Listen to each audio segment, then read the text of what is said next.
আরেক ধরনের ধর্মীয় জাতিবাদ দেখছি। এটা কিন্তু ধর্মীয় ফ্যাসিজম। এই ধর্মীয় ফ্যাসিজম প্রথম দিন থেকে 5ই অগস্টের পর থেকে বাজার ভাঙার মধ্য দিয়ে তাদের যাত্রা শুরু করেছে। আমরা বারবার এর প্রতিবাদ জানিয়েছি, সরকারকে জানিয়েছি, আমাদেরকে কতল করবারও হুমকি দেওয়া হয়েছে। আমার বিরুদ্ধেও নানা ধরনের প্রচার তারা চালিয়েছে।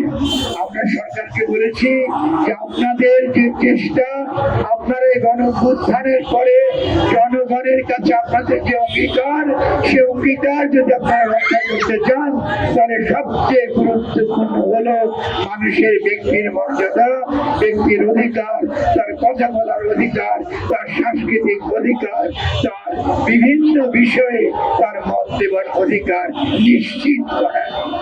কিন্তু এতদিন যাবার পরেও যে ঘটনা আবুল সরকারকে নিয়ে হয়েছে, এটা আমাদের কাছে আর গ্রহণযোগ্য নয়। আমরা সরকারকে বলতে চাই, আপনাদেরকে আমরা যথেষ্ট সময় দিয়েছি এবং আমরা যখন আপনারা ইতিবাচক ভূমিকা পালন করেছেন, ফকির লালন শাহকে যখন জাতীয়ভাবে মর্যাদা দিয়েছেন, আমরা আপনাদের পেছনে থেকেছি, আপনাদেরকে অভিনন্দন জানিয়েছি।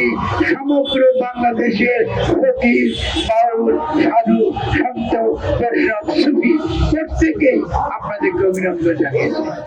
এই অভিনন্দনে, এই কৃতিত্ব আপনারা কিভাবে কলঙ্কিত করলেন আবুল সরকারকে গ্রেফতার করার মধ্য দিয়ে।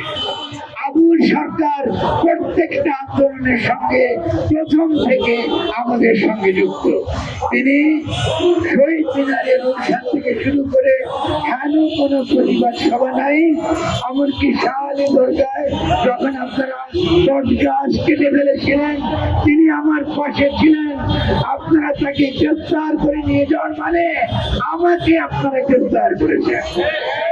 আমি এটা মেনে নেব না, এটা পরিষ্কার থাকতে হবে। স্বরাষ্ট্র উপদেষ্টা আমাদের বন্ধু মানুষ, তাকে আমি নিশ্চিন্তে মনে করি তিনি আমার কথা শুনবেন। আবুল সরকারকে যখন এসপি বা গোয়েন্দা পুলিশ নিয়ে যায়, তিনি আমাকে ফোন করেছিলেন।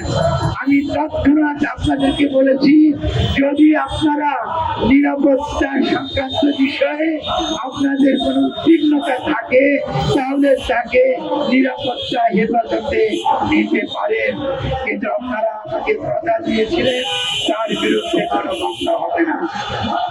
এই মামলা দেবার মধ্য দিয়ে আপনারা বাংলাদেশের লোকেরা, মাফিয়া শ্রেণী যারা প্রশাসনকে নিজের নিয়ন্ত্রণে রাখবার জন্য দম্ভ ভরে বক্তৃতা দেয়, আপনারা তাদের নির্দেশে আজকে আবুল সরকারকে তার বিরুদ্ধে মামলা দিয়েছেন।